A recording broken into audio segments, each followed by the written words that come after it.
COPD basically usually हम देखते हैं कि आफ्टर द एज ऑफ 45 होती है और इसमें प्रेडोमिनेंटली जो पेशेंट्स होते हैं वो स्मोकर्स होते हैं। अस्थमा का तकलीफ है, अस्थमा तक का तकलीफ जो है यूजुअली बचपन से ही पेशेंट में होता है। हम पोलन का टाइम देखते हैं तो उस टाइम ये ज़्यादा एग्रीवेट होता है। लोग जब सुनते हैं अस्थमा तो डर जाते हैं अस्थमा, लेकिन अस्थमा सीओपीडी से बेटर बीमारी है, मैं ये कहूँगा। अस्थमा पेशेंट से कोशिश यही रहनी चाहिए कि बाहर सर्दी में ना निकलें, तभी निकलें जब ज़रूरत हो, और जब निकलना हो तो एडिक्वेट प्रिकॉशनरी मेजर्स लें।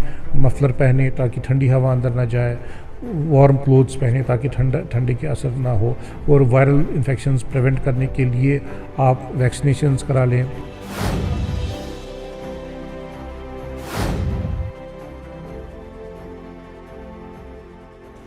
मौसमी सरमा के दौरान जहां खाने पीने और रहन सहन के मामलात में तब्दीलियाँ वक़ूफ़ पज़ीर होती है, वहीं सर्दियों में वादी कश्मीर में जोड़ों का दर्द, नज़ला ज़ुकाम और खांसी के तकालीफ आम देखने में आते हैं। ऐसे में सांस की बीमारियों में दमा यानी अस्थमा तकलीफ दे मर्ज़ है। हमारे साथ इस वक्त मौजूद है वादी कश्मीर के मारूफ पल्मोनोलॉजिस्ट डॉक्टर नवीद नज़ीर शाह। खुशामदीद है आपका ईटीवी भारत में। बहुत बहुत शुक्रिया परवेज़ साहब। डॉक्टर साहब, सबसे पहले यही जानना चाहेंगे, क्या सांस लेने में तकलीफ़ होना दमा कहलाता है या बार बार की एलर्जी को दमा कहा जा सकता है? देखिए परवेज़ साहब, सांस में तकलीफ़ होना या सांस फूलना एक बीमारी नहीं होता है, ये बीमारी की अलामत होती है।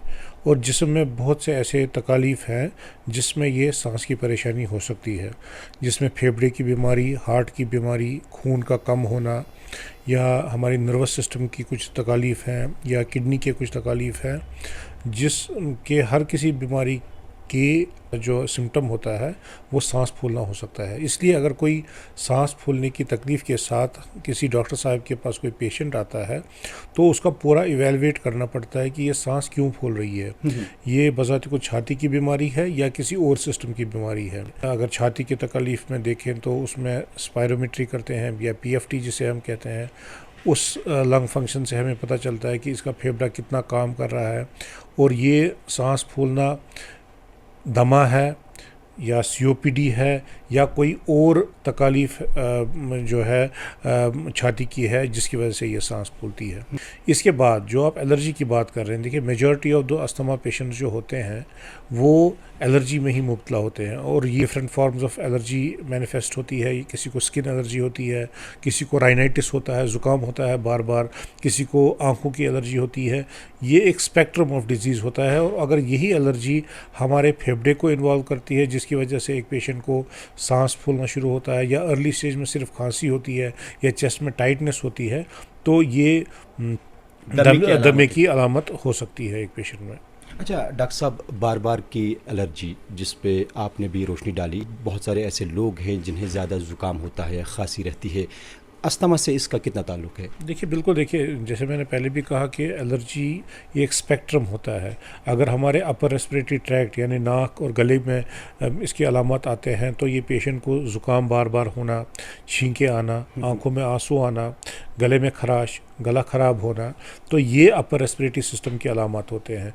और ये अगर लंग्स में चला जाता है तो चेस्ट टाइटनेस, सांस फूलना या खांसी अलामत होती है। यही अगर मैनिफेस्टेशन स्किन में होती है तो छाले पड़ते हैं या खुजली आती है जब ये। और इसमें सबसे इम्पॉर्टेंट चीज़ होती है कि इसमें ट्रिगरिंग फैक्टर्स होते हैं, यानी कि अगर कोई पेशेंट किसी चीज़ से एलर्जिक होता है, जब भी उसको एक्सपोजर होता है उस चीज़ का तो इसको ये सिम्टम्स नमूदार होते हैं। तो इसलिए एक एलर्जी का पेशेंट जो होता है जिसकी वजह से एक हमारे फेफड़े में या हमारे विंड पाइप में एक इन्फ्लेमेशन जैसी होती है, यानी कि सूजन जैसी होती है बिकॉज ऑफ दिस एलर्जी, वो कंटिन्यूस होती है। लेकिन जब इसको इस ट्रिगरिंग फैक्टर से कंटैक्ट होता है तो इसके सिम्टम्स जो है वो उस टाइम एग्रीवेट होते हैं। हाल ही में सीओपीडी का दिन मनाया गया। सीओपीडी में और जो अस्थमा है उसमें फ़र्क क्या है? देखिए सीओपीडी और अस्थमा जो है ये दोनों ऑब्स्ट्रक्टिव एयरवे डिजीज़ है। इसको कैसे डिफरेंशिएट करते हैं? COPD बेसिकली यूजुअली हम देखते हैं कि आफ्टर द एज ऑफ 45 होती है और इसमें प्रेडोमिनेंटली जो पेशेंट्स होते हैं वो स्मोकर्स होते हैं और ये फेफड़े में एक परमानेंट डैमेज करता है जिसकी वजह से फेफड़ा कमज़ोर होता है और पेशेंट को इनिशियली खांसी आना, बलगम आना और धीरे धीरे जब वो बढ़ता है तो सांस फूलना शुरू हो जाता है। और यूजुअली हम देखते हैं कि इनके सिम्टम जो एग्रीवेट होते हैं ड्यूरिंग विंटर मंथ्स होते हैं, जब सर्दी का मौसम आता है। इसके बरक्स जो अस्थमा का तकलीफ़ है, अस्थमा तकलीफ़ जो है यूजुअली बचपन से ही पेशेंट में होता है।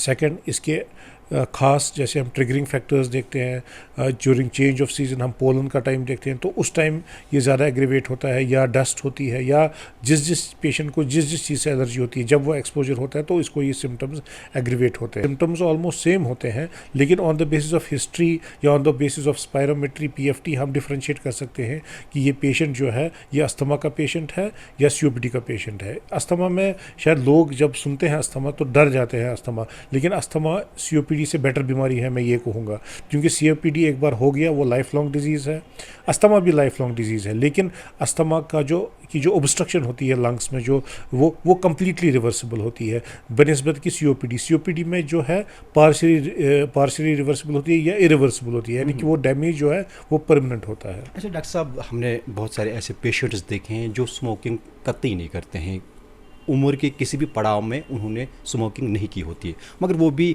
छाती के मर्ज़ में मुब्तला होते हैं, और ख़ासकर COPD की आपने बात की या अस्थमा की हम जब बात करते हैं। देखिए COPD जो है इसमें मेजॉरिटी ऑफ द पेशेंट्स जो होते हैं वो स्मोकर्स होते हैं, हालांकि कुछ परसेंटेज ऑफ पेशेंट्स में कुछ अंदर जेनेटिक चेंज होता है जिसकी वजह से COPD डेवलप हो सकता है, या ऑक्यूपेशनल एक्सपोजर होता है। कुछ लोग फैक्ट्रीज़ में काम करते हैं जहाँ कंटिन्यूसली उनका धुएं से एक्सपोजर या केमिकल से एक्सपोजर होता है, वो भी एक फैक्टर होता है। या हम पुराने ज़माने में जब हमारे पास ये खाने पकाने के और साधन अवेलेबल नहीं थे तो चूल्हे जलते थे, चूल्हे के धुएं से COPD होता था, बायोमास, बिल्कुल उसकी धुएं की वजह से।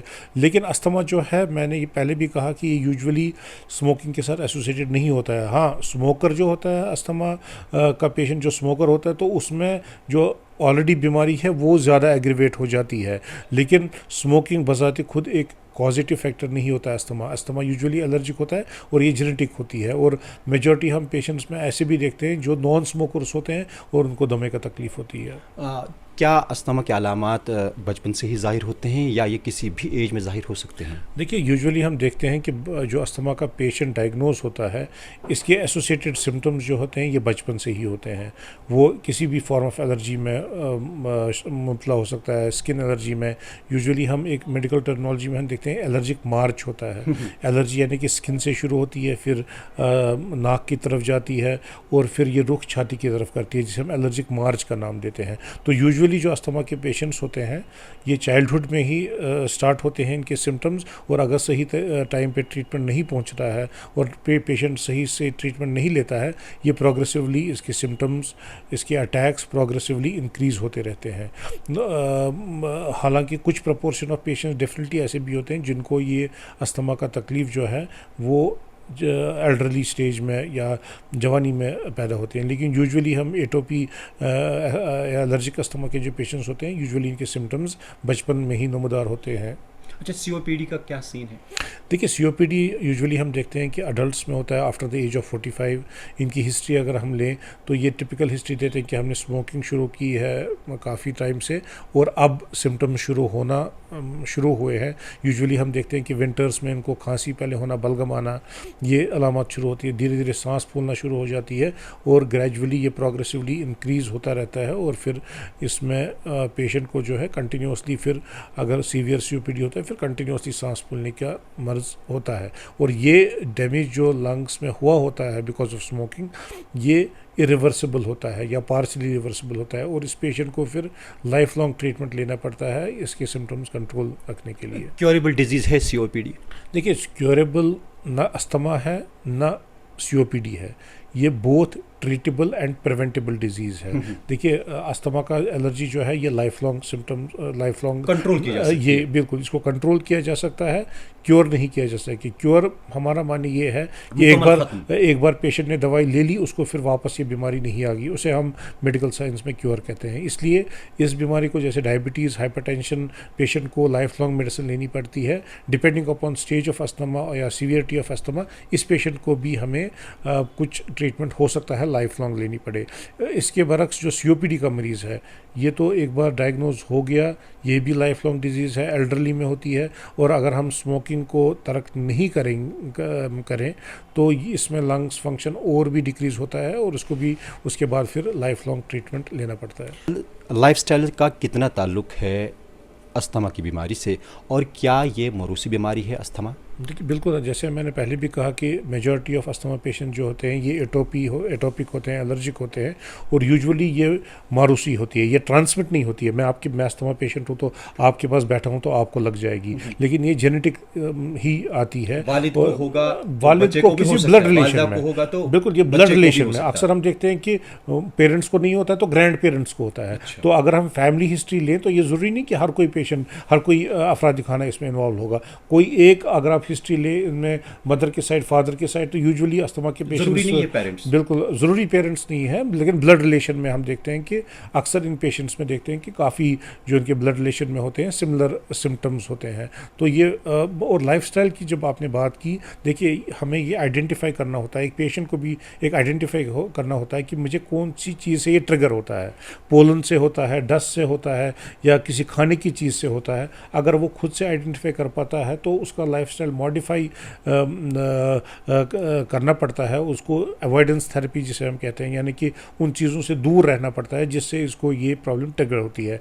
उसको ये काम जब वो काम पे जाता है, फैक्ट्री में जाता है या वर्क प्लेस पे उसका एक्सपोजर है, तो हम कोशिश करते हैं कि उसको वहाँ से हटा के किसी और जगह एडवाइस करे जाने के लिए जहाँ पे उसको ये एक्सपोजर नहीं होता है।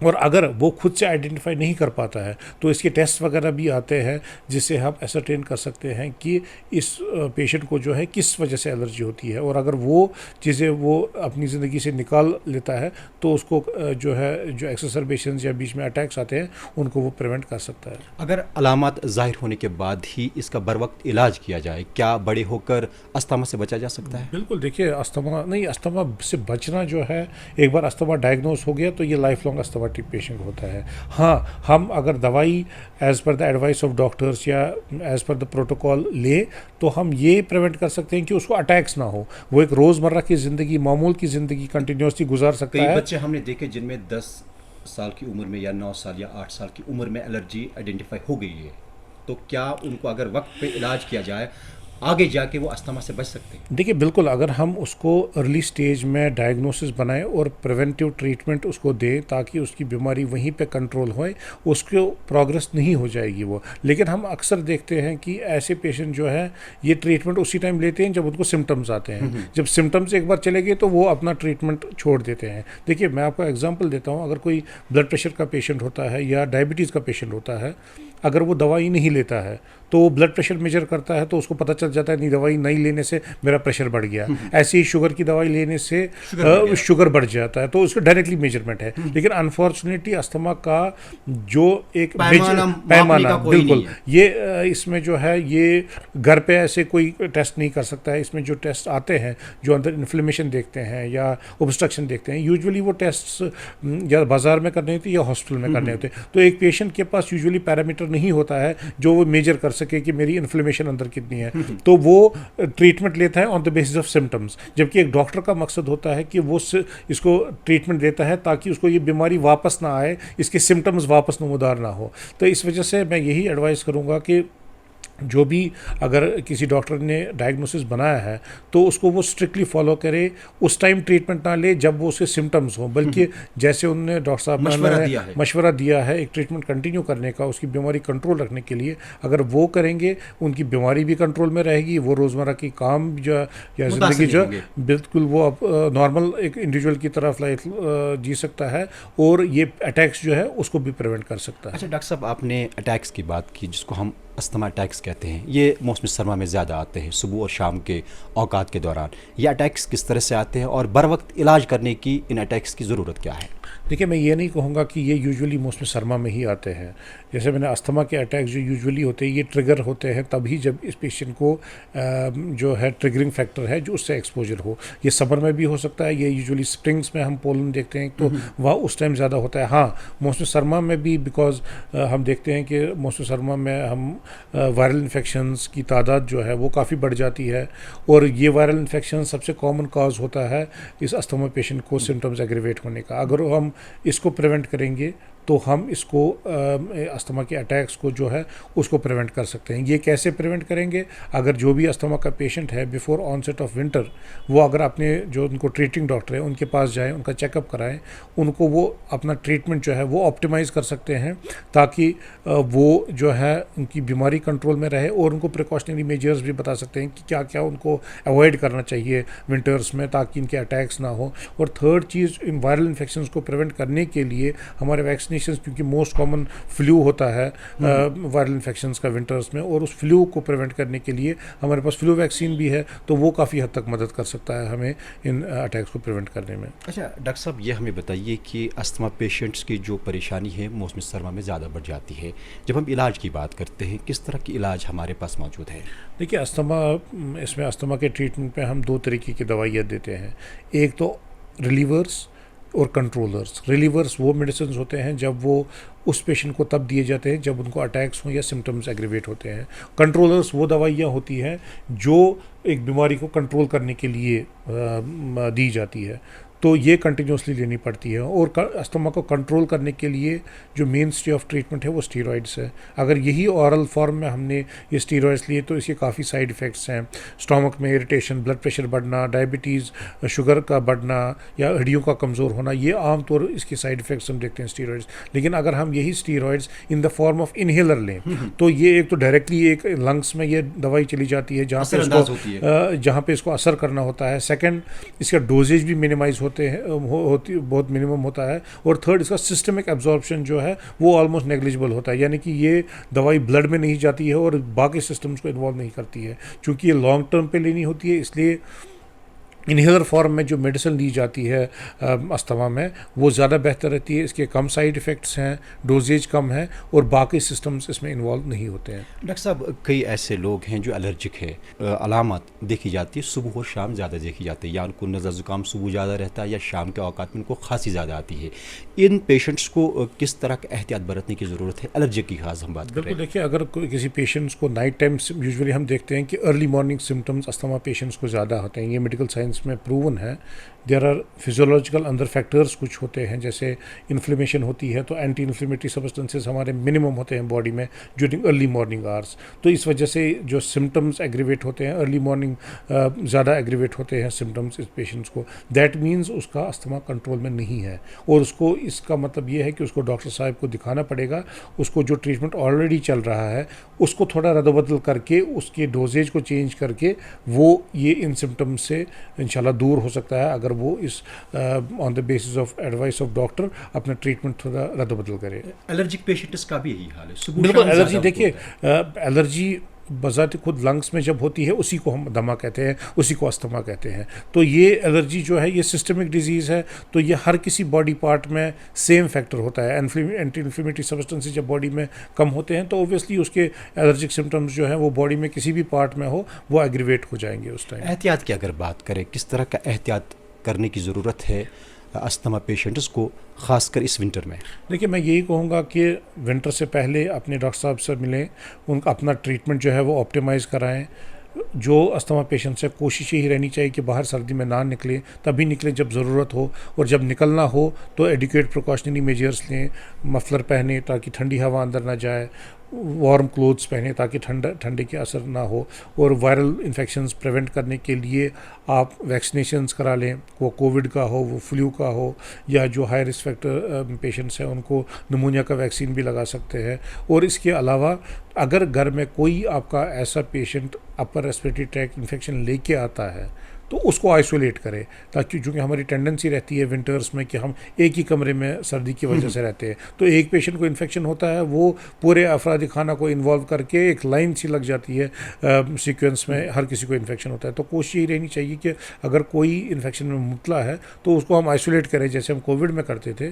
जब तक उसका इन्फेक्टिव पीरियड ख़त्म होता है तो उसके बाद उससे जो रिस्क रहता है बाकी लोगों को ये इन्फेक्शन ट्रांसमिट होने का, उसको हम मिनिमाइज कर सकते हैं। क्या एलर्जिक पेशेंट्स के लिए भी यही एडवाइस है? बिल्कुल, क्योंकि एलर्जी जो विंटर में एक्सरसरबेट होती है तो वो इन्हीं वायरल इन्फेक्शन से ज़्यादा प्रेसिपिटेट होती है। उसके अलावा हम देखते हैं कि अंदर हम रूम्स में वेंटिलेशन जो है वो काफ़ी कम रहती है विंटर्स में। हम कोशिश करते हैं कि गर्मी अंदर रहे, कांगड़ी भी होती है, बुखारी भी होती है, कभी चोला भी होता है, तो इसकी वजह से धुआं या बाकी केमिकल गैसेस वगैरह जो हैं वो एक्यूमुलेट होते हैं, वो भी इन्वॉल्व कर सकते हैं हमारी छाती को। तो नो डाउट अंदर कमरे में गर्मी रखनी है, लेकिन प्रॉपर वेंटिलेशन होनी चाहिए ताकि ये हार्मफुल एब्नॉक्शियस गैसेस जो हैं वो बाहर निकलें और हमारा अंदर का जो आबो हवा है वो सही रहे। बहरहाल आपने अस्थमा, एलर्जी और छाती के दीगर तकालीफ, एहतियात और इलाज से मुतल्लिक बात की और हमें अपना कीमती वक्त दिया। आपका बेहद शुक्रिया। बहुत बहुत शुक्रिया।